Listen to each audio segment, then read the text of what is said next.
Hi everyone, welcome to Student Tech Talks, a series by Develops seeking to spotlight the journeys and work of students in creative and tech-adjacent fields. Because we believe that students, despite being in their bedroom, have a voice to say, and we want to highlight that. This series is by Develop, a student nonprofit seeking to accelerate experiences is for social good. So, for our speaker for tonight is none other than Kristian David. He's an 18-year-old student researcher with a certain interest in emerging technologies. He believes that these new technologies can help solve age-old issues that affect humanity. He recently competed at the National Science and Technology Fair to represent NCR, and he also had the opportunity to become a Philippine representative at the e-icon contest held in Busan, South Korea, where his team won second place. Before the lockdown, his team also got accepted as a participant for an IAEA Research Conference in Moscow, Russia, but was postponed during the COVID. The research he's done ranges from using AR in public high schools to using machine learning for trash collection in polluted waters. And aside from doing these research for tech, Kristian has also been creating video games as a hobby for almost 4 years now. And other creative endeavors he's interested in include filmmaking, playing instruments, music production, and even creating Instagram filters. He is currently a freshman taking BS Computer Science at the University of Philippines, Los Baños. Let's give a round of applause for Kristian. Now, before I formally start my talk, I would like to thank Chia, Kirsten, and the team behind Develop PH for making this talk possible. So, I want to talk about how important creativity in technology is. Being good in programming and the technical skills is nice, but there's something that deserves more credit. Now, before I actually start the talk, who am I? So,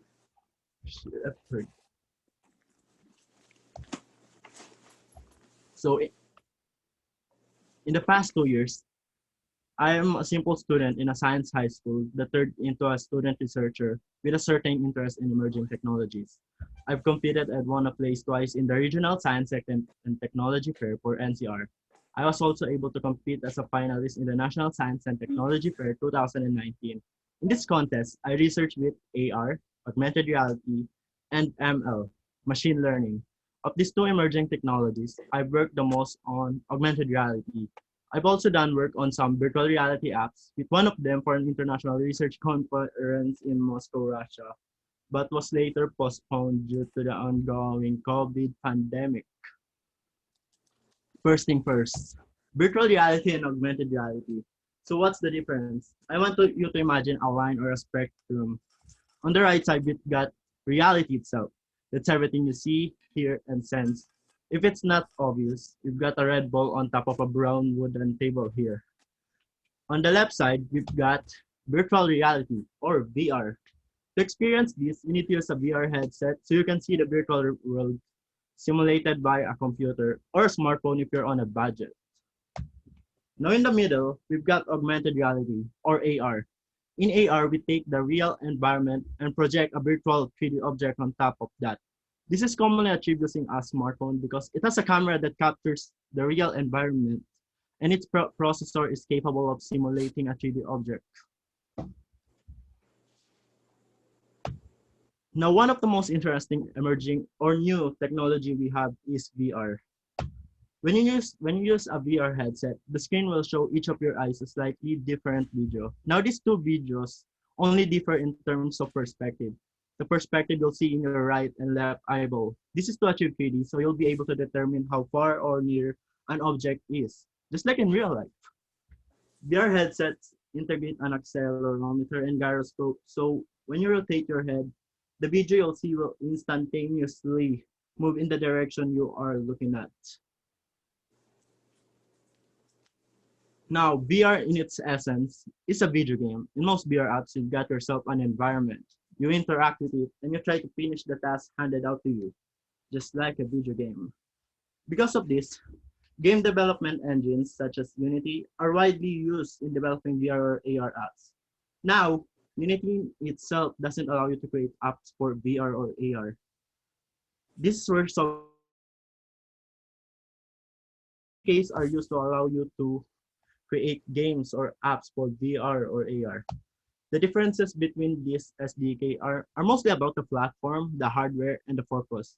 It's either about PC VR or mobile VR, Oculus Rift for the PC or PSVR for the PlayStation, VR or AR, the platform itself. So I won't go in depth with the VR SDKs. Google AR Core is mainly used for augmented reality. It has plane tracking. It can detect flat surfaces such as floors and tables. This flat surface will be the platform where the virtual object, let's say a Red Bull, will be simulated. The problem with Google AR Core is it has limited device support with just a few phone manufacturers. These devices are mostly high-end Samsung Galaxy S7, iPhone 6s with similar processing power and above. Google Core actually runs on in both Android and iOS. If you want your AR app to be more accessible, this is where Vuforia comes in. Theoretically, it can run in any iOS or Android phone, but expect terrible performance from lower spec phones. Unlike AR Core that uses plane tracking, Vuforia uses image tracking. You'll need a printed picture that will serve as the marker for your AR app. You can use a phone or a laptop screen to display the marker image, but the reflection of the screen will result in terrible tracking performance. So this app was created in Unity 3D using the Google VR SDK. The biggest limitation of this app was the control. The only input we have is the user's head rotation and a button click. The button click is either from a physical button on a VR headset or from a screen tap. With this, we use the button click as the main source of interacting with objects. For the locomotion, we made it that if you look down, you're enable or disable walking mode.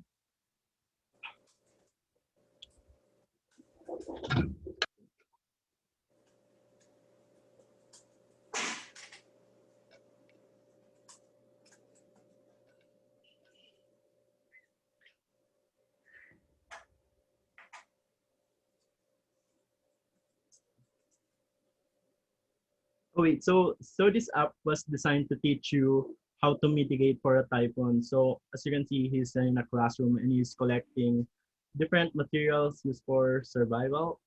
So survival kits like medicines, canned foods, flashlights, phones, etc.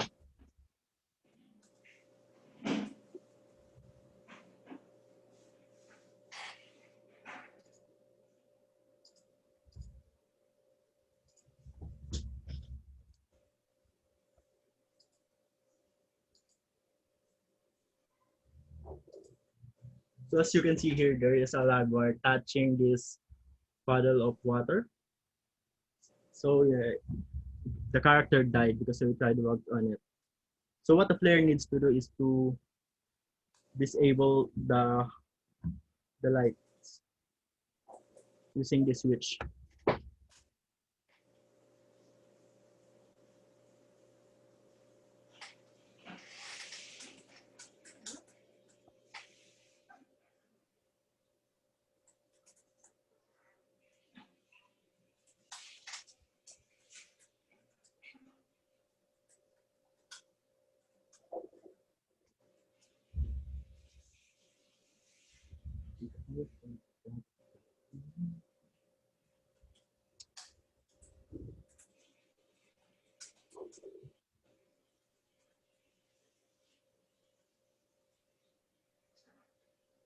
So in this stage of the game, the objective of the player is to go through the evacuation court without being hit by a falling tree.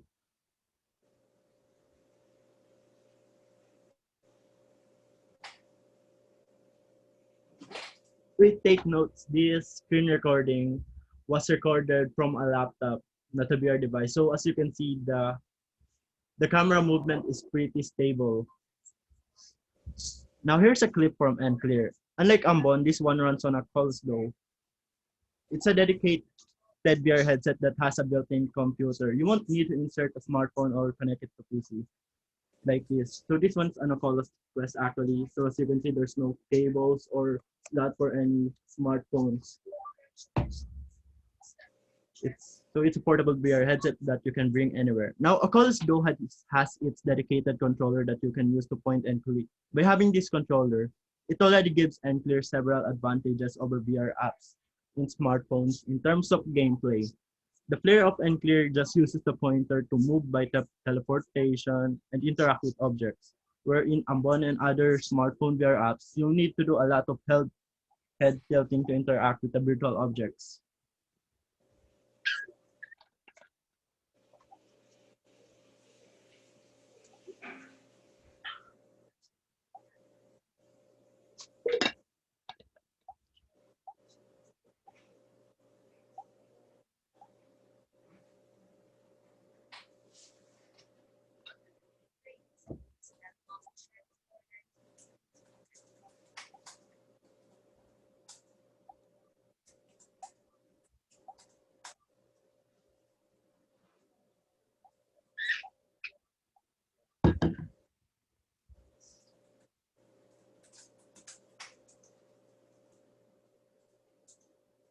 So that's VR.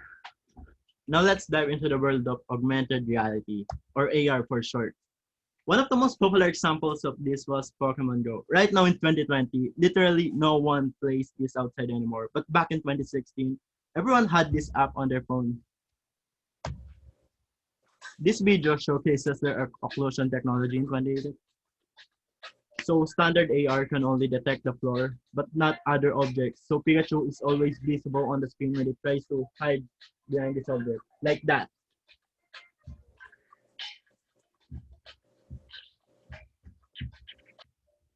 With the occlusion tech, the AR app can detect objects, so you can see Pikachu disappearing behind the objects. Like that. 2 years after, this occlusion tech is actually still not widespread in various AR apps or games. This video was just a showcase back in 2018.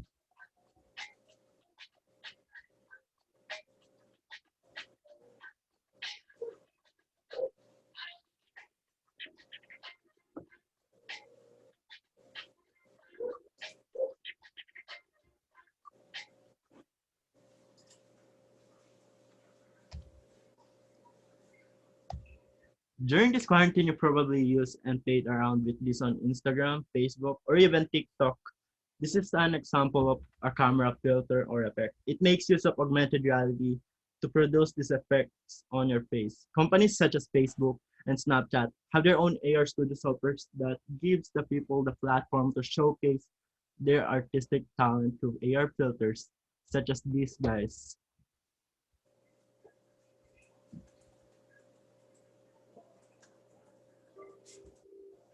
People say that my work looks very futuristic, and I don't agree. I think it's very present. When I first tried Spark AR, I couldn't sleep at night. It's a way for me to apply these ideas to people's faces. That one night, I made my first filter. It was so quick.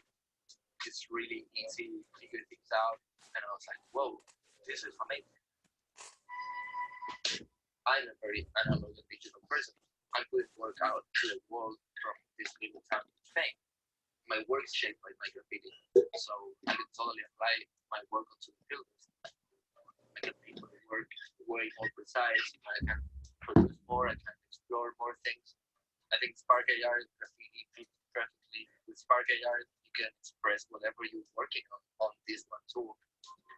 It responds in a very immediate, disposable way, and can show people around the world.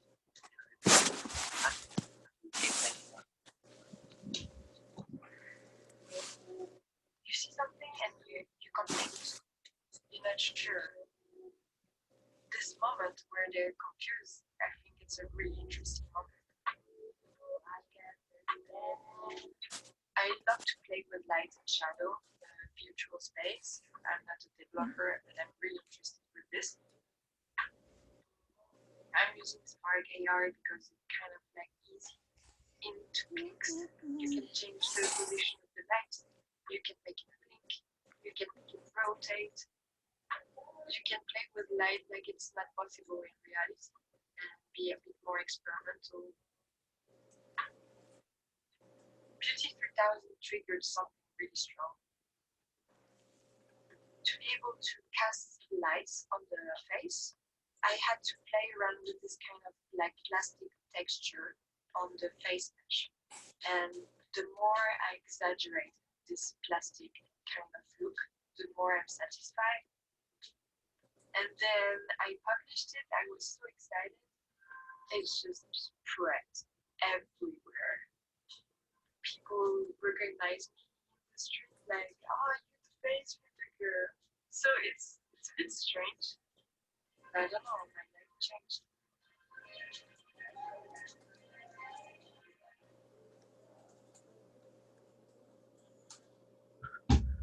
So that's AR. These videos show how augmented reality is being used today by artists as an entirely new platform to showcase their art. But here's the wait and low one.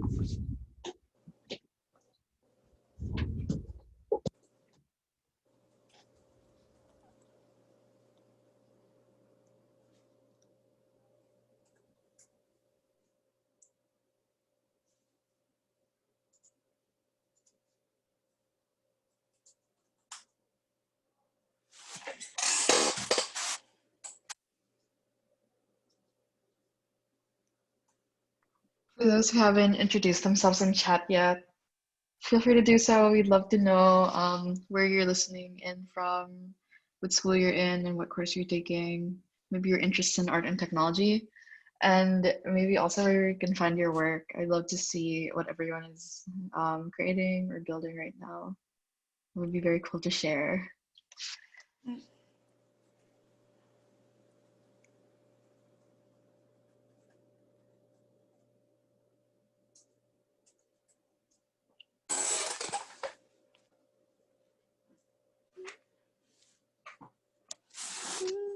Okay.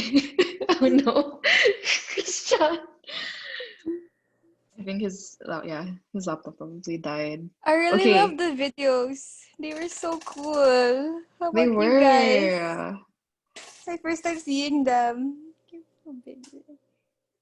Yeah, I always write off like kind of these texts as like buzzwords, or I'm just like afraid to explore them because I feel like they'll usually destroy my laptop fans. Yeah. But now I'm It's motivated. really intimidating. Yeah, and I think people don't realize like how like I think it looks very futuristic and stuff, but then it's already everywhere. Yeah. But then you realize like even like your Instagram filters that like people around you and very intense media teams in your school do are already like Yeah. I AR. wonder how they learned that. I'm so curious. Like the Facebook AR studio is apparently like very easy to pick up. Mm. I wonder, has anyone here tried like making like an Instagram filter or sticker, or wait, no, not sticker. Yeah, the filter. Respect if you've tried.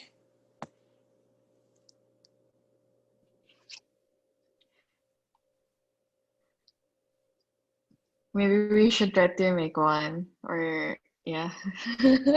Mhm. Is that Christian? No. Just Philippine Wi-Fi thing. Yeah. In the meantime, we can talk about very cool things happening. If you haven't signed up to our event next month, it's on October 24th. We're hosting Festival, which Woo! is a fundraiser for No Student Left, which is our long campaign to basically raise funds to different beneficiaries around the country. Um, Basically we're just working on like a big fundraiser to help students who are in need of like technology and connectivity materials and devices in this time. So festivals are first like big fundraiser for this.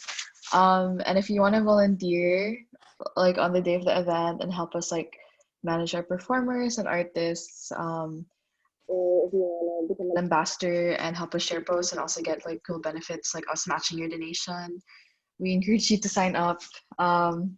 I'm glad you're excited. I think there's a lot of different software that can be used for AR. Like, I think the ones we were talking about for, um, I think the one we were talking about was Spark AR Studio, which I think is like pretty, um, is it free? I think so, yeah. It's free to get. And then you can create like effects and filters on Facebook and Instagram with it. And it's like visual to a degree, so it's very easy to learn. Um, and I think that's one of the biggest applications of AR/VC right now. But yeah, also Christian will be back in like a few minutes. So don't worry, Philippine connectivity and battery problems, we love it. Let me share festival and talk through it a bit more. But yeah, so as I was saying, we have this event. It's still September 26th. It's not September 26th because that's tomorrow. It's October 24 now. Um, and it's going to be like a performance, a day of performances. And we'll have a virtual art market. So it's legit gonna look like an art conference or an artist alley if you've ever been to a conference. So there are going to be booths that you can visit, and artists will be live streaming work so you can meet and greet them or just like watch them do art on the side. We'll also be having like a stage where you can watch people who are performing, doing things from like spoken word to musical performances. And unlike other events, this is going to be like pretty live. So a Discord will be there. You can get to interact with all the performers and creators on that day. So they'll be sharing work. And the way to get tickets to this event, because we're not streaming it anywhere, it's just going to be on the event website with an access code, is by donating. So we have a list of beneficiaries from like the Safer Schools Network, which are helping like um, Lumad schools right now, or a Learning Center, or the Globe BXU, or Chef Philippines, and we have some more coming. So you either donate to any of these and just send us the receipt and you'll get a ticket. So not only do you get to support the cause directly, do you also get access to this event and um, its recordings and a participant kit that has pretty good benefits. Yeah, there's different tiers for donation. It's like Patreon. The more you give, the more you get. So it's gonna be very fun. And yeah, you can donate to any of our beneficiaries directly, or you can donate to develop, and we'll just split the donations based on people's like timelines. Because like some people have drives that last until this day. But yeah, it's either you donate directly or we'll split it. So many options, and there's no harm if you. It's also free if you don't have the capacity to donate. So we understand that not all students can aid monetarily at this time. So you can still register for your ticket and pay nothing or almost nothing. But we really encourage you to donate because we'll be matching like the first 10,000 of donations. So your impact's doubled, stuff like that. Um, yeah, and if anyone has questions about that or anything else, feel free to say so in the chat while we wait for Christian to reconnect. Yeah. How is everyone? I'm trying so hard to not make silent. Bianca, help! You're the host. Hi. My iPad's now in 10%. My phone is now at like also 10%. And I only have Do you one not have charger. chargers? I think you should I only choose have the one one that's because on my this mom my call. mom keeps stealing it. It's not cool. She's like, borrow naman. Then she never returns it. So it's a cycle and a cycle. Oh dear. Feel like I'm playing a game. Like, oh, to transfer the wire before it runs out. So you keep flipping my hate it here. We, we Who find wants to ways, share guys. their darkest secrets, their deepest fears? My fear is that What's my fear? My fear is festival. I've been thinking about it every night. That's also my fear, but I don't want to talk about it right now. My fear is the ocean. What are people's fears? Like, I hate the ocean and I refuse to step in it, like, even the very shallow ocean. What did Kirsten say? How's online classes? I thought Thank online you, classes Gab. was the I'm glad fear. you agree. Gab, what's your fear though? You can't say ocean. That's mine. Only one person can have a fear or have a certain fear. I claim it.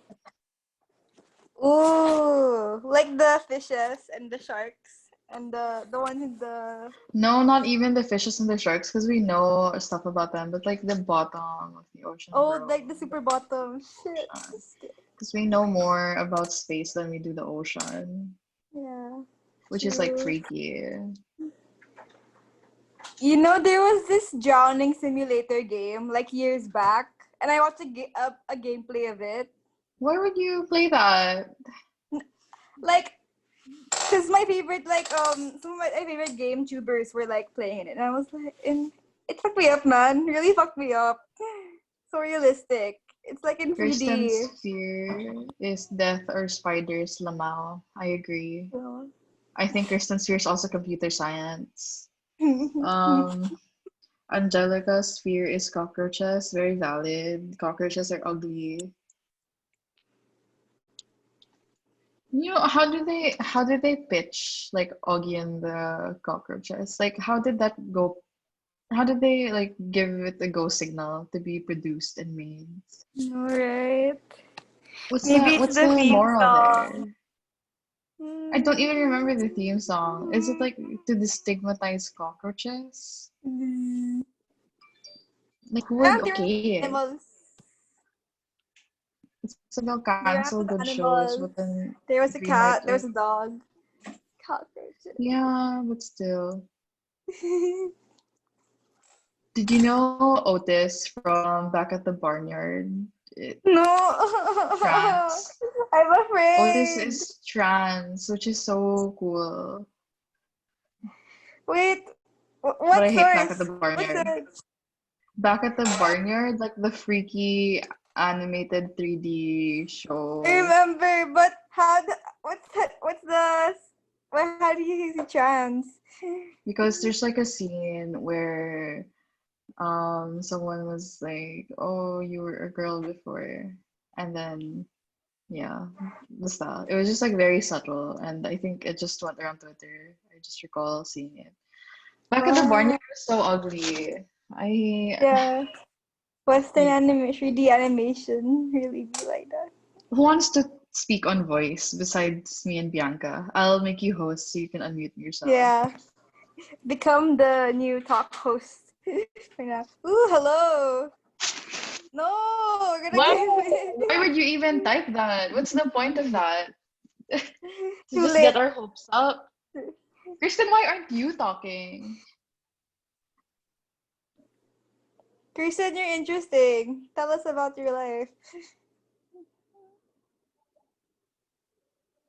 She's just Tell silent. us about your Says, finals. Hello. So um, it got extended. like Your finals? like only a few days lang. Kasi inextended na yung deadline of grades. So I'm happy. I'm happy kasi alam mo yung deadlines. does this have noise cancellation? What do you mean? Like, what's this?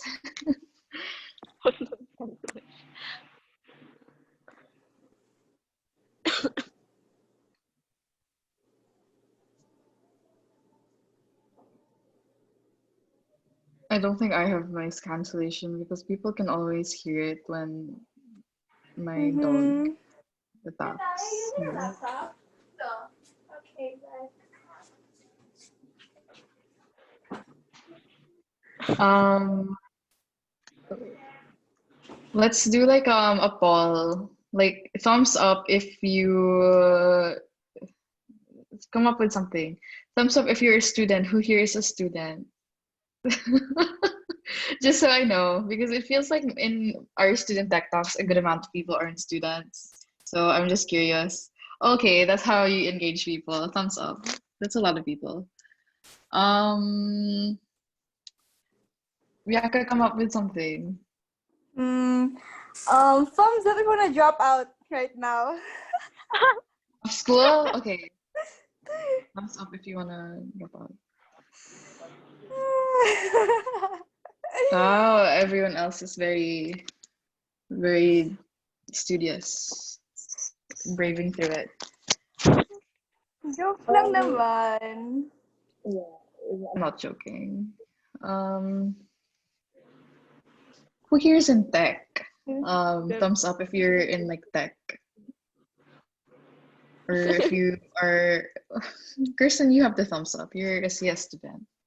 So most people here are non-tech. Very interesting. Yay! Are you guys intimidated ba? How did you get into interested in tech? I'd love to hear. Ooh, yeah, sila supportive friend. Oh, Christian's name is Pipoy. That's why there's several Pipoys. Okay. Oh. Do you It's a guys want to cute explain why his name is name. Pipoy? Like, how did it Share become us the Pipoy? backstory. Let us know if you want us to unmute you. Wow, there's two Christians. Tips. Oh, cute. I don't know which one is the real one. Oh, Why is his Christian's name back. Pipoy? Am I saying it right? Oh, Very nice. which Chris? Okay, maybe I should Parang also yung change my game name. sa Fallout. Oh, Pit Pipoy. boy pala yun. Never mind. Did you say Fallout? Did you Cute. think it was Fallout Boy? What? Did I hear that So correctly? like Fallout. Like the game Fallout. Oh, Pip Boy. I thought you were thinking Fallout Boy. See, there's so many possibilities. Yeah, Pip Boy. But then that's not the guy. That's just the. Isn't that just the device?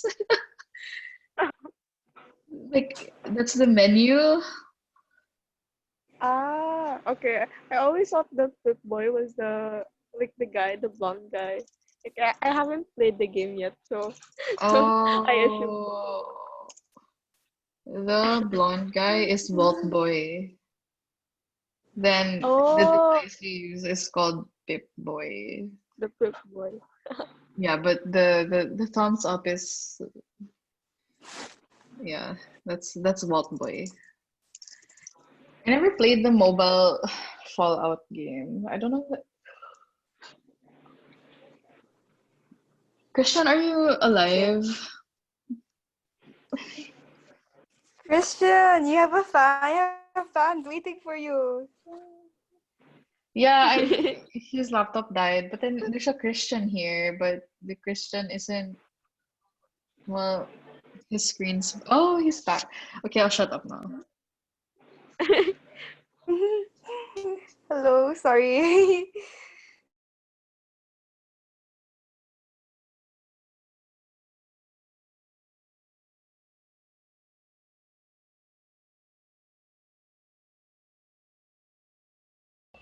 I'm very sorry, guys. My laptop died.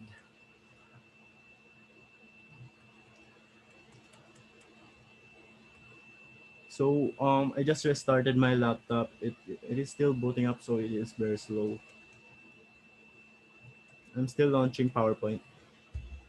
Thank you for waiting for me.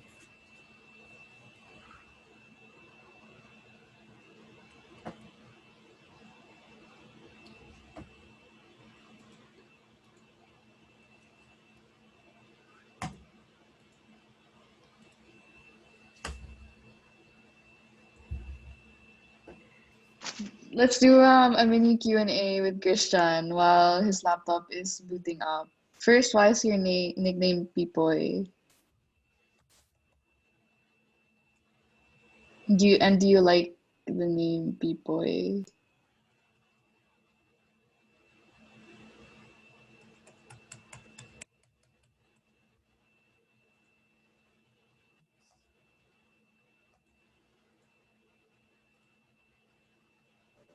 Okay, never mind. Give us context later, though. I will ask you later during Q&A why your name is Pipoy. That'll be the first question. Unless someone else Wait, wants I'm to sorry, answer I'm on out of that. the loop. What is happening, guys?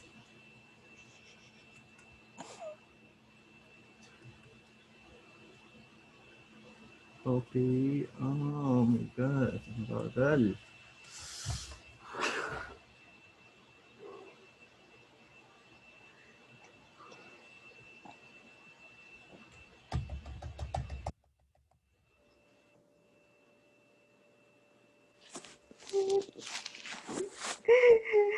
Pipoy, Pipoy versus Pipoy. Pipoy Battle Royale.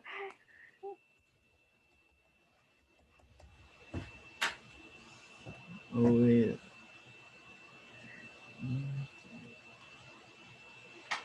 Wait, can you guys see my screen now?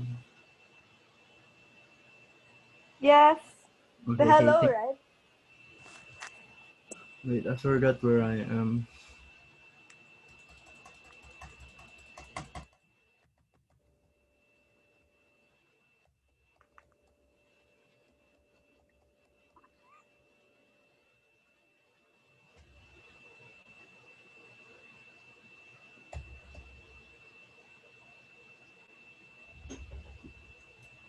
Hmm.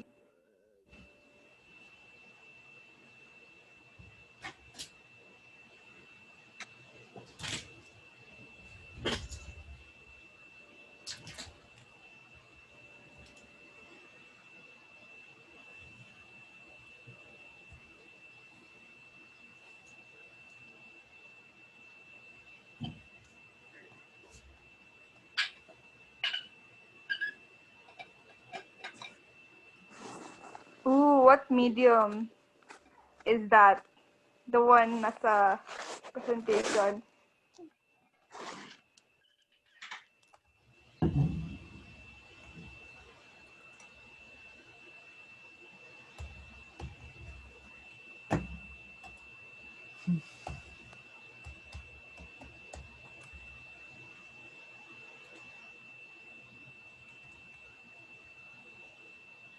Oh my god.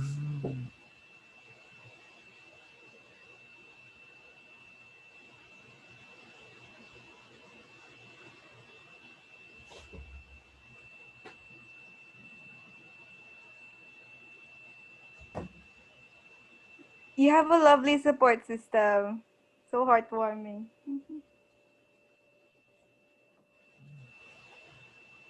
Okay, okay, okay. It works now. Oh my god. Oh my god.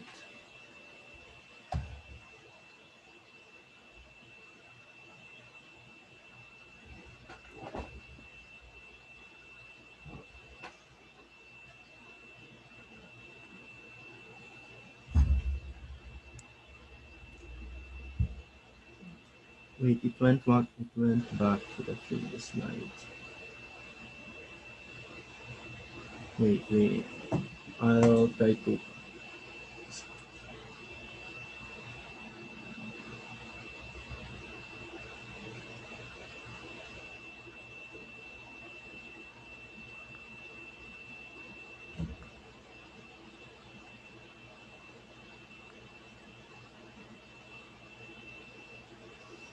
Okay, there we go. Ooh, let's go. Okay, I think this People is say where that we my work stop. looks very futuristic, and I don't. Okay, let's just rewatch this video again. You see something? Thank you guys for bearing with me. My laptop is very Not slow. sure. This moment where they're confused, I think it's a really interesting moment. I'd love to play with light and shadow in a virtual space. I'm not a developer, but I'm really interested with this. I'm using Spark AR because it's kind of like easy. In 2 clicks, you can change the position of the light. You can make it blink. You can make it rotate. You can play with light like it's not possible in reality and be a bit more experimental.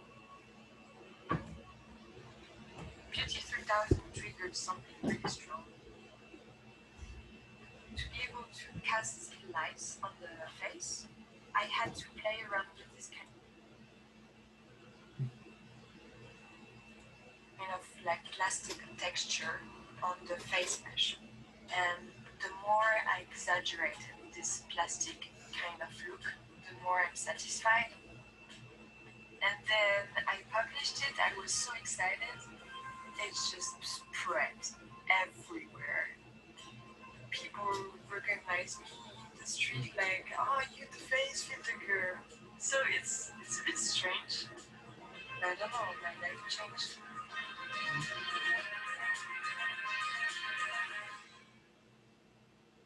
Okay. So what you guys just saw is an Instagram is a filter. So these videos show how augmented reality is being used today by artists as an entirely new platform to showcase their art. But here's the question. How are they able to come up with that? Well, it all boils down to imagination and their use of creativity.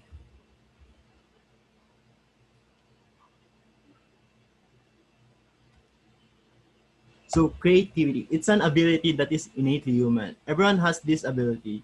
Creativity is it's basically coming up with a new, fresh idea. Now, creating VR apps requires multiple skills. Here are some skills that you'll need in VR development. Take note, you'll also use most of these in game dev and app development. First is programming. I'm not gonna give an in-depth talk about this. So the programming language you'll use in developing VR or AR apps will be C sharp, like the note C sharp, D flat. If you want to try coding in C sharp, I recommend two options. First, you've got Codecademy. It's a website where you can learn with a text-based lesson. It has a built-in code editor, and it's a great way to learn how to code. They've got different courses on different programming languages aside from C sharp. It is free, but it got a paid pro version where if you build it, you'll have access to coding projects. On the other hand, we've got YouTube University. A good channel I recommend is Brackets. Personally, this is where I learned how to develop games. Brackets is a game dev tutorial channel focusing on the Unity game engine. They have a recently finished tutorial on C Sharp. I haven't tried it, but I'm pretty sure it will give you a solid foundation on C Sharp programming. This will be great if you're planning to be a programmer on VR, AR, or video games in general. Now, everything in a VR environment, every object in it that you see is done by 3D modeling.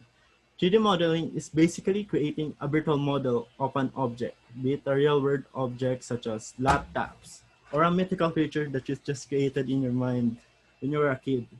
By being able to do 3D modeling, you can visualize everything using your computer. Look at this artwork. Does this look like it was painted in 2D, either by digital art or traditional painting? Or so but this 2D art is actually done by 3D modeling. So I want you to focus on this both on the right side here. This artwork was created and rendered in 3D using the 3D modeling software Blender. As you can see, this is a slightly different perspective of the boat. You can see more details on the objects over here. Like, so if you went back to this 2D artwork, you can barely see the faces of the humans. It's there, but it's subtle. In here, you can have a closer look. So the thing about 3D modeling is that you can see more details on the thing about 3D modeling is that you are creating a visualization of an object from all perspectives. You can look at it from the top, bottom, front, back, left, right, and anything in between. You can see a 3D model from any perspective. Now, the thing with 2D design is that from the start, you are locked into this one perspective. Then you'll paint the object based on where the viewer is supposedly looking at. Now, to show you how important 3D modeling is in the field of VR, AR, and video games, I want you to watch this trailer of Half-Life Alyx. This is a VR game made by gaming company Valve.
see that is bad.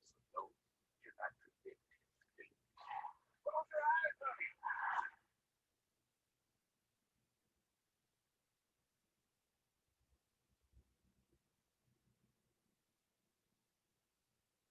Mm, shit. So everything you see in this trailer are all done by 3D modeling. That's how essential 3D modeling in VR and AR is. Actually, when we go back to the previous slide, I can take this 3D boat right here and put it in a VR app so that I can look at this right in front of my eyes. I could even do some programming to have some interaction, for example, being able to control this boat. After that, now I have a slightly working VR app, but I cannot publish this because this 3D boat is created by Ian Newbert as part of his artwork party tag. If I or you do that, that will be stealing or plagiarism. Now, speaking of stealing other people's art, here are some of my 3D models or 3D renders.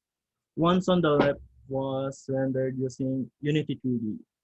The 3D model here are still created using Blender, but I still don't know a lot about Blender's rendering during this time, during April 2019. That's why I render using Unity. Like I said before, Unity is a game engine. 3D games render the environment in real time. For example, 30 FPS games render the environment 30 times per second. That's the reason this 3D render from 2019 is not as good as these two, the one in the middle and the one on the right, when it comes to graphics. But the advantage is I don't have to wait for hours for this to render. So the one in the middle, I was studying further into 3D modeling with Blender. I followed a YouTube playlist course by Blender Guru. It was able to teach me a lot of important concepts and features of Blender. That's why I was able to create this short 5-second donut animation. As I can remember, this took a few hours to render because each frame was being rendered. Now, lastly, the one on the right is my most recent 3D render. This is some white blood cells, HIV, germs, and parasite. Wait, to clarify, I haven't researched their actual scale, so I'm guessing the scaling of these viruses and cells are wildly inaccurate. I think this took around 30 minutes to render. Okay, another thing, 3D modeling isn't limited to VR, AR, and game development. 3D modeling is widely used in the field of engineering, robotics, 3D printing, and of course, anything that requires 3D visualization. Here's a 3D model of a robot I created for one of my research projects. So it's a water-based trash cleaning robot. This was designed to be built around recycled materials to significantly lower the cost of the project. So at the end of this tentacle thingy, in the four corners are supposedly plastic bottle holders. These recycled PET bottles will serve as the buoyant force to make the whole robot afloat. This 3D model was 3D printed, but 3D printing as of now is too expensive and time consuming, so I opted for a much cheaper material, which I will show later in the talk. So how does the process of 3D modeling even works? I'll show you a time lapse.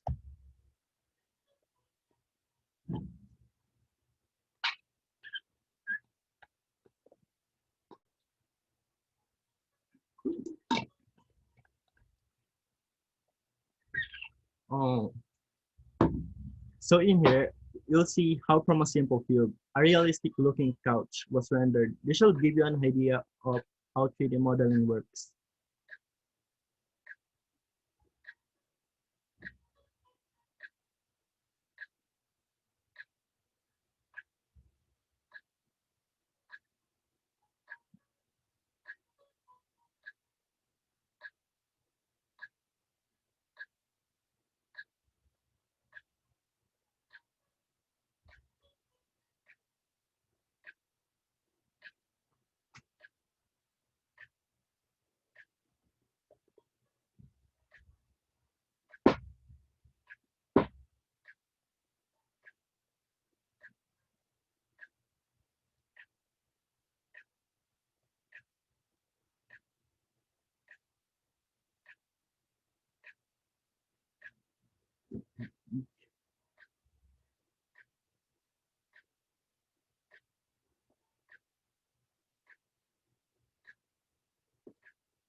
So yeah, that's 3D modeling. Next skill is the most popular and obvious way to showcase your creativity in doing tech project. That's 2D design. It is most commonly used in graphical user interfaces or GUI. Although in VR they work a bit differently because, for example, if you're gonna have a button in a, let's say, a website, in VR you can just have an actual button that the user can press. So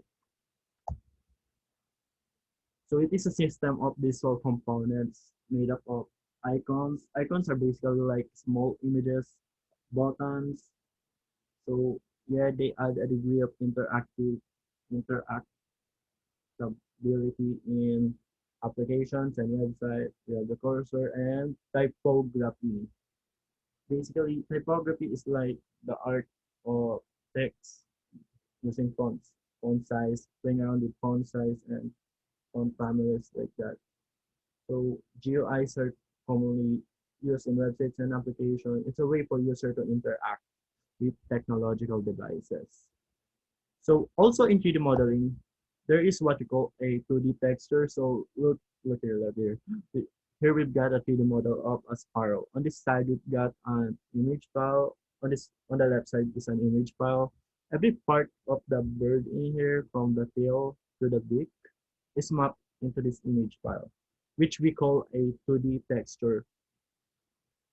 You can see where the black beak and the black eyes are on both the 2D texture and the 3D model. As you might have noticed, there are white empty spaces in this 2D texture. You know what? You can think of these 2D textures as a gift wrap. For example, if you're wrapping Christmas gift or birthday gifts, be it shaped like a box or a bowl, you won't be using all of the wrapping paper. There will be extra that you'll need to cut. Those extra papers will be the white empty spaces in here. Since 2D textures are image files, you can fire up Photoshop and edit it. For example, you can polarize this brown part here into green, then map it into this sparrow 3D model. That way, you'll see the sparrow having a green body. Now when we talk about VR, we always think of the headset that we put in. Now when we talk about VR, we always think of the headsets that we put in our eyes. We always think about the virtual world that we can see. But people always forget about one crucial thing: sound. To prove to you how important the role of audio in VR is, I want you to close your eyes. Now this effect is good if you are currently using an earphone or headphone. So I will play a YouTube video from 2007. You might have heard of this one before, but I want you to experience this again. Imagine you're in a barber shop doing a haircut.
Hello? Is there supposed to be sound for this part? Yes. It would work if you are currently using an earphone or a headphone. Oh. Oh, no wonder. Sorry.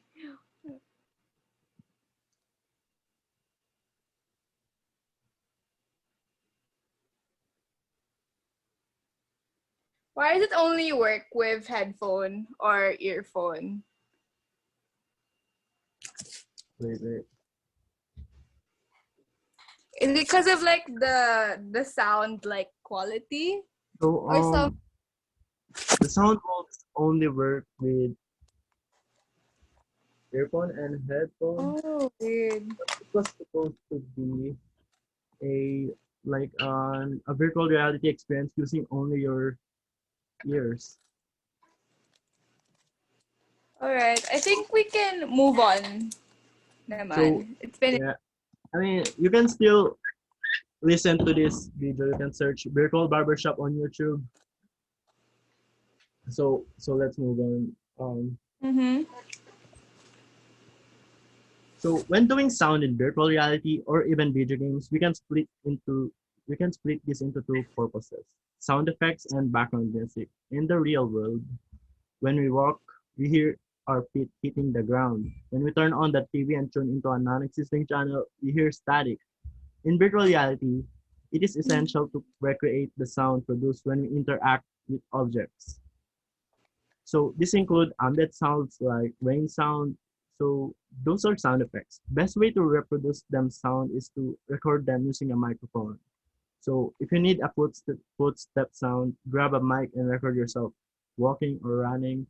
This way of recording sound is also called Foley. You probably heard of this technique before. This technique is commonly used in filmmaking to reproduce sounds to be used as sound effects. So a good free software that you can use is Audacity. It doesn't create sounds, but you can use this as a recording software and add effects to your sound, like cutting parts of the audio, adjusting the balance between left and right. So the Audacity is mainly used for editing the sound and adding effects.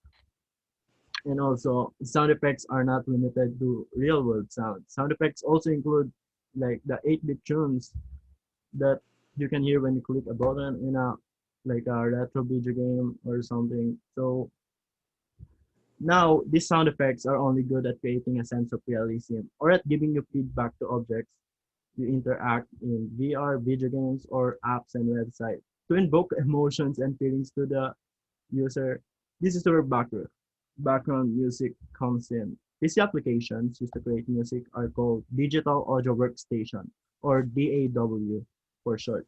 There are free DAWs like Bosca CO, GarageBand, which is only available for Apple devices. But keep in mind that using free DAWs might not give you the professional sounds that you want in your app or website. Now, Bosca CO is which it is widely used in indie game development. It is best for creating retro style game music. Now, you can use paid DAWs like Apple Studio, Ableton Live, which I actually use, and Logic Pro X. These paid DAWs are used by professional musicians and everywhere. Rock bands, EDM musicians, hip hop and K-pop producers, they all use these professional DAWs to create and perfect their music. Keep in mind that by creating background music, you are creating music. Being able to play an instrument and having a solid knowledge of music theory will significantly help you in creating background music. Now, if you combine these four human creativity reliant skills that I just talked about, you can achieve this. Everything you see in here are 3D models. The ones being played in the tablet are short to the GIF or GIF animation. When you grab a tablet, you can hear a zooming in sound.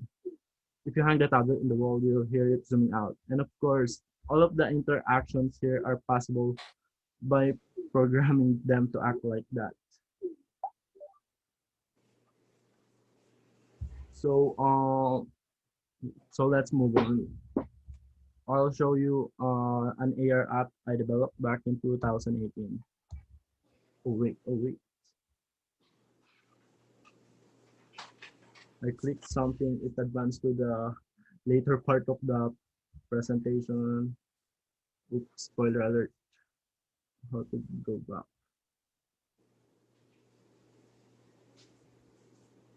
So yeah, so here it is. May Wi-Fi.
So what you've just watched is the Alapap robotics kit.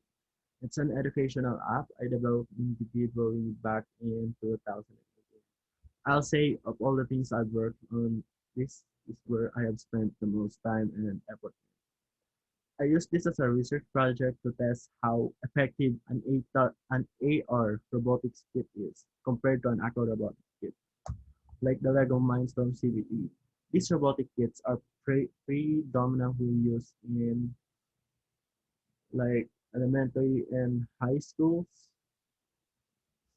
but you can see how expensive are these at approximately 21,000 pesos a piece. Meanwhile, if we simulate it in AR, it will be totally free because we will no longer need the expensive sensors, motors, and materials. Another thing here is the choice of platform. I went with Android OS because almost every student has a smartphone. Now, obviously, coding in a laptop and having an actual robot you can touch is the real deal. But it's an expensive deal that only the more fortunate students can access. Now, this brings us to the second part of this talk. Why? Why did I created Alapab? Why are we even talking about education? First, I created Alpha to help in making robotics education more accessible to less fortunate students, aka aka public schools, or even underfunded private schools.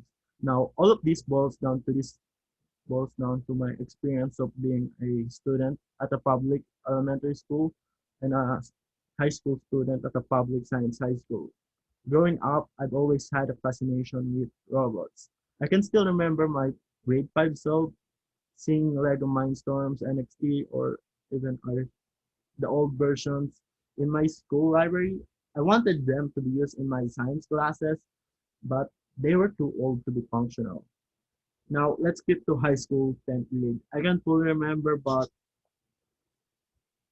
our school received like 5 Lego Mindstorms as a donation from a certain alumni group.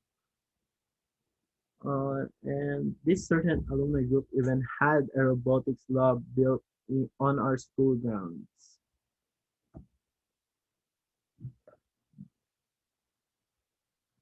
So during this time, I'm no longer interested in robotics. I'm more interested in game development, app development, and startup companies. Even though we've got 5 robotics kit. I can only remember having 3 of them used in our robotics subject. So now in our section, we're around, I think, 36 students. We are divided into groups of 6. So in a single robotics subject session, only 3 groups have access to these robotic kits. So at the time, only 18 students are using and sharing this free robotics kit. You can only imagine how hard it is for a student in my section to build and code using this limited number of robotic kits. Because of my experiences, I don't want other students to be left behind. Everyone deserves access to any school materials without the burden of sharing it with several other students. Context-based learning will be hard to implement if there are a limited number of materials. That is why I'm turning to emerging and fresh technologies, such as AR and VR, to help make these school materials more accessible and interactive without expending too much. Here's another educational app that I've worked on using AR. This was developed. This was developed alongside a schoolmate of mine. It's Hans Loriga and 2 other Korean students, which is Lee Sangjin and Yoon Leo. This AR app actually placed second in the competition. So this is our promotional video. You can watch it.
Yeah, that's me. When I went to Busan, I was surprised at how decent my English was. I can naturally speak English with foreigners because based on my previous experiences with Konyas and English speaking students here in the Philippines, I can only reply to them, yeah, yeah, oh, that's cool, cool, cool, cool. I have a hard time speaking English with Filipinos knowing they can speak Tagalog. So when we were doing this video, I just opted to describe the app in the end of the video, thinking I could speak English very well, but it turned out cringy. So let's leave the video in here and I'll just say everything I said in the video. So worldwide, approximately 13% of people have a hearing deficiency. To these people, the best way for them to communicate is via sign language. Having more non-deaf people learn sign language would make life a lot easier for the deaf. So now, as someone who worked with AR before, I believe that by simulating a humanoid doing sign language in front of you would make the learning experience much better.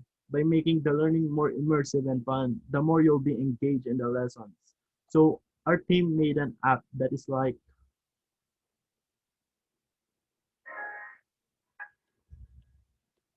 so um so our team made an app that is like Duolingo except that the language it teaches is sign language and also we get to replace the passive aggressive looking Duolingo owl with a robot that you can see right in front of you using AR. So yeah, that's some of the AR apps I worked on to try and contribute on making quality education more accessible. So I'll just share this early prototype of this app. One on the left is the complete version of SignAR. Unfortunately, I actually can't find any recordings of this app. I can only see the screenshot. So the one on this right is a very early prototype. It was made when we were trying to show our Korean teammates how the app would look like. So yeah, it is ugly, but it worked. They understood it. Prototyping is a process where you can also showcase your creativity. So okay, we talked about this specific problem, lack of access to quality education. I presented some solutions. I've explained how these solutions will work. So what I've just presented is research. So what is research? It's an investigation into the currently existing materials, information, and problems so we can come up with new knowledge and solutions. Now, do you guys know what human ability we use to create new ideas from pre-existing ideas? That's right, creativity. So when it comes to research, you'll need lots of technical skills such as critical thinking, organizing, being observant. But when you create your research topic, you'll be reliant on your own creativity. So if you've heard the phrase standing on the shoulders of giants, this has something to do with our current topic.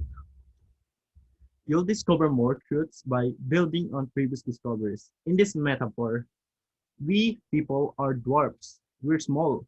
Now, if we stand on the shoulders of giants, aka the ones who have made a significant contribution in their field, whether it be science or the arts, we'll be able to see what they can see. We can even see farther if we stand on their head. So the question is, how would you stand on a giant? How is that even possible? That's where creativity kicks in. There are many different ways to climb a giant. It's all up to you and your imagination on how would you do it. So to summarize it, we've got tons of knowledge discovered by scientists who lived before us. If you want to contribute, you'll need to use your creativity to discover more knowledge. In turn, this knowledge can be used as solutions to different problems we face as humans.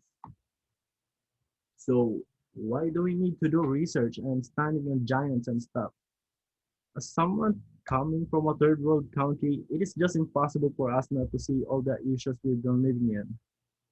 So in the different provinces of the Philippines, we've got different environmental concerns such as deforestation, water and air pollution, climate change caused by global warming, and even environmental defenders being killed.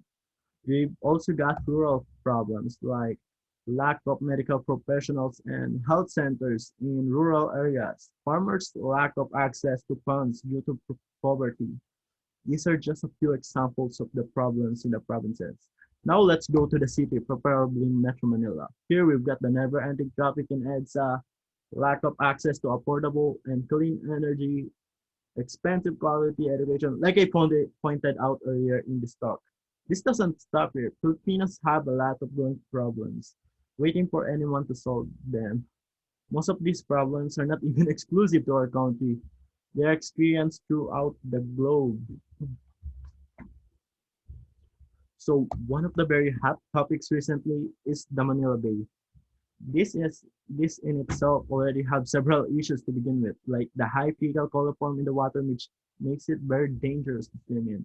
We've got trash pollution, soil erosion, loss of biodiversity, etc.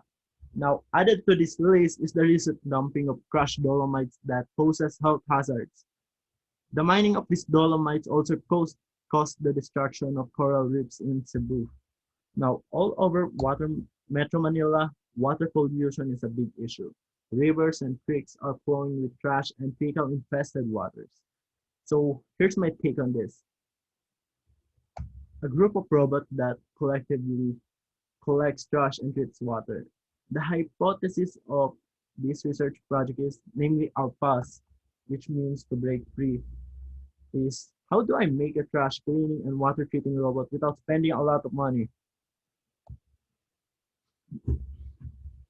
First, I decided to use swarm robotics because a main feature of this project is its water treating ability, using UVC LEDs. By having multiple robots, the more surface area can be treated and cleaned. This will also bring down the total cost of the project because smaller robots are obviously way cheaper than car-sized robots that are currently being used today in polluted waters all over the world. Second, the sensors used in detecting trash can be very expensive. The sensors usually used are called LiDARs, light detection and ranging. They're commonly used in self-driving cars to detect other cars and obstacles in the road. The solution I had to expensive LiDARs is to use a standard camera and rely on an algorithm to detect the trash. So machine learning or ML is the ability for an algorithm to learn through its experiences. This one has a lot of uses from classifying what an object is based on a single image. For example, detecting if the photo of an animal is a dog or cat.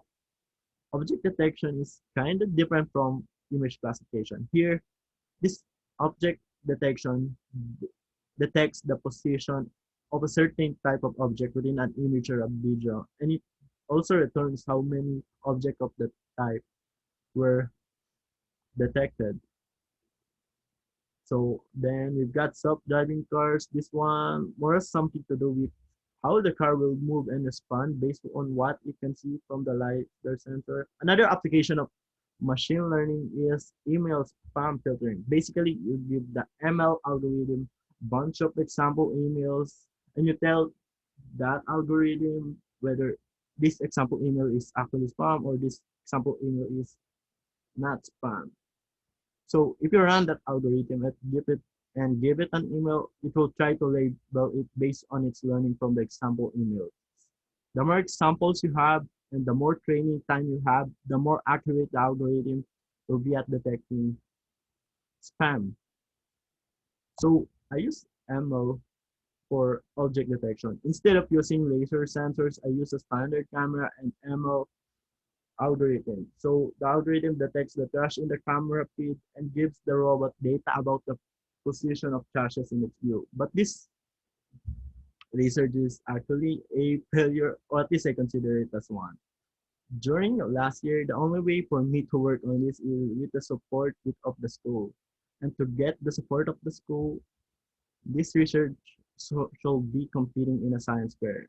The thing is, to be able to compete in the National Science and Technology Fair or NSTF, you need to win first place in the Regional Science and Technology Fair. The project only placed second in the RSTF, thus I was not able to compete in the 2020 NSTF with this research.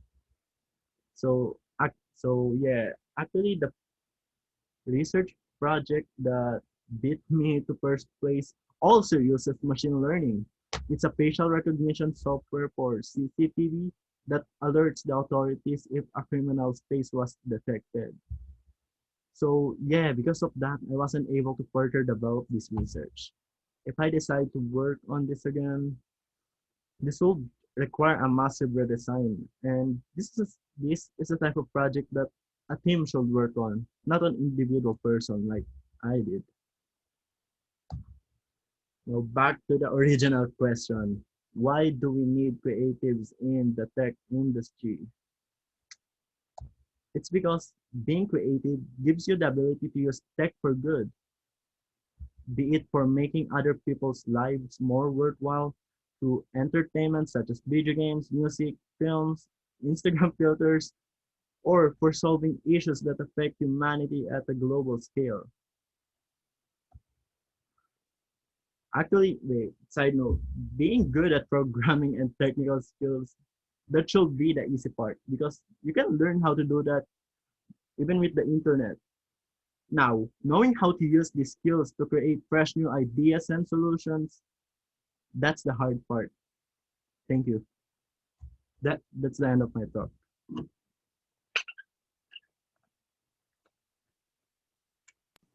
Ooh, thank you so much, Christian, for that talk. Watching your talk, I was like exposed to a whole lot of like new technologies like I barely knew about, but after your talk, parang I see them in a new light na. Like, they seem less intimidating and, like, more exciting to get into. And So especially your thank motivation you for with that. creativity also. Now, I want the way you valued creativity, I want to value it like that as well. So, to everyone else in the audience, feel free to share what you learned from this talk. So we can do a bit of a short Q&A. If you have any questions, feel free to drop in the chat lang. Then, yeah, we'll just ask and share. Mhm. Anyone got any questions about VR, AR, or his research? For me naman, I have a question. Out of all the Okay, projects go. you showed here, what was the most difficult or challenging for you, and why?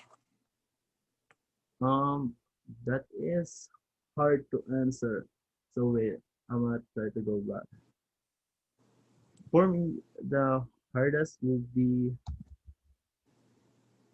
this because machine learning is not really my field. I don't really have experience in programming Python. I mainly have Mm-hmm. experience in game development. So I really had a hard time with this. But in the case of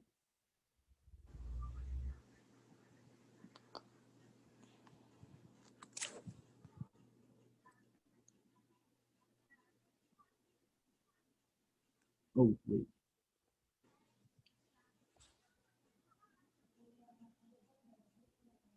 in the case of Alpha, although I had more experience with this, it was difficult because I was like creating a proprietary programming language in this. So it was Mm. difficult also. So yeah, if I'm picking between, if I'm picking what the most difficult project I've worked on, it will be either this or the water treating robot. I'll pass.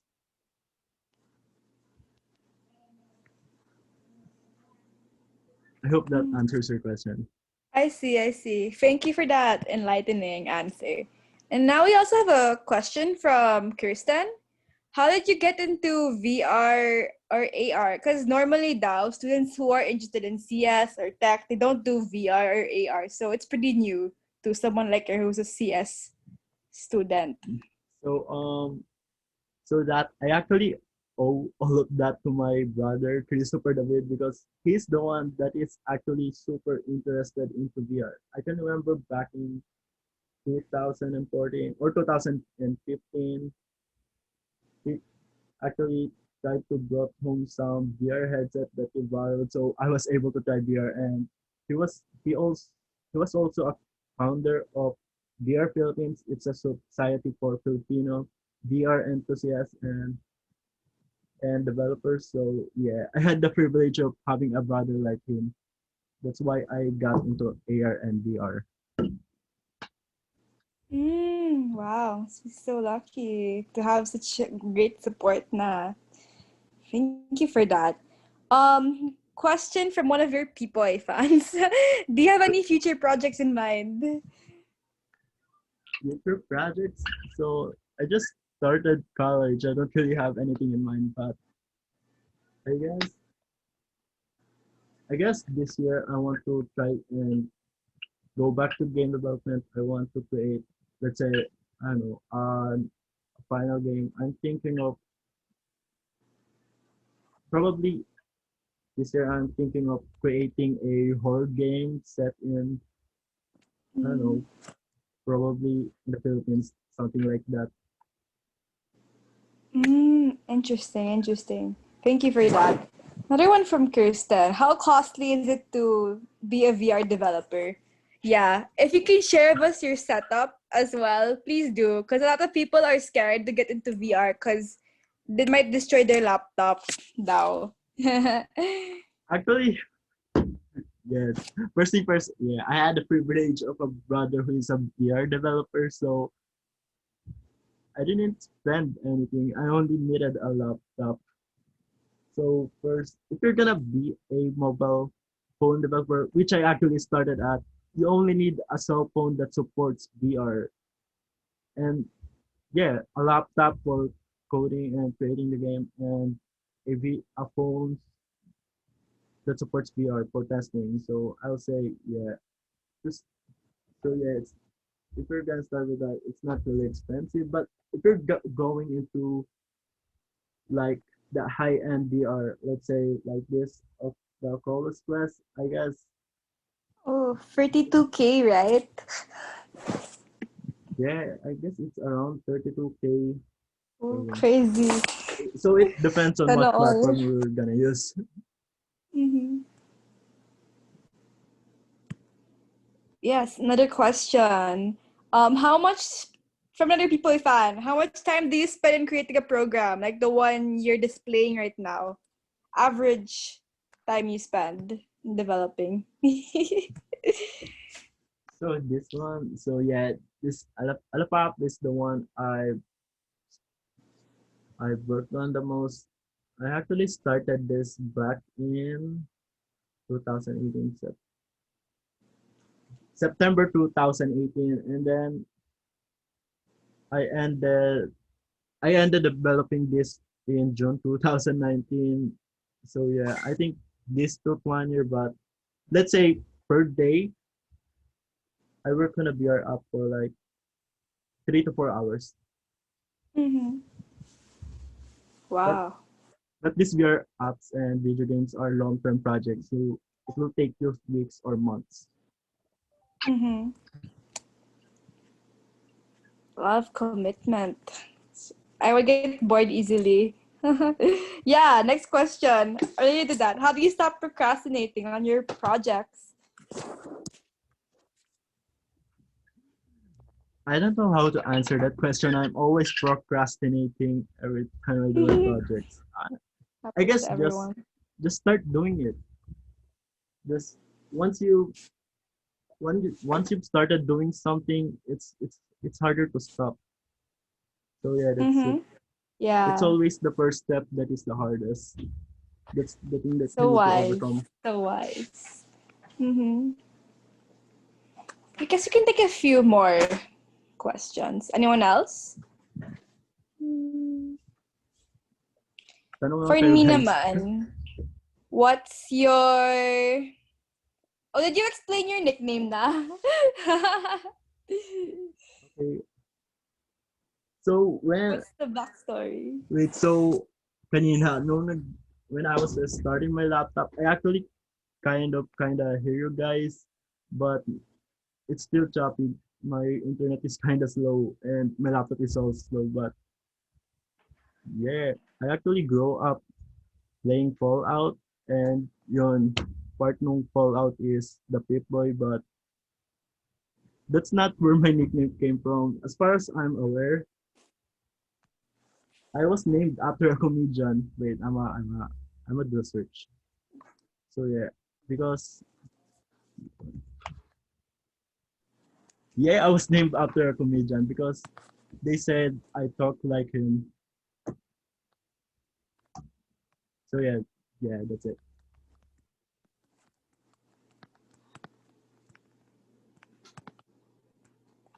I see, I see. Cute.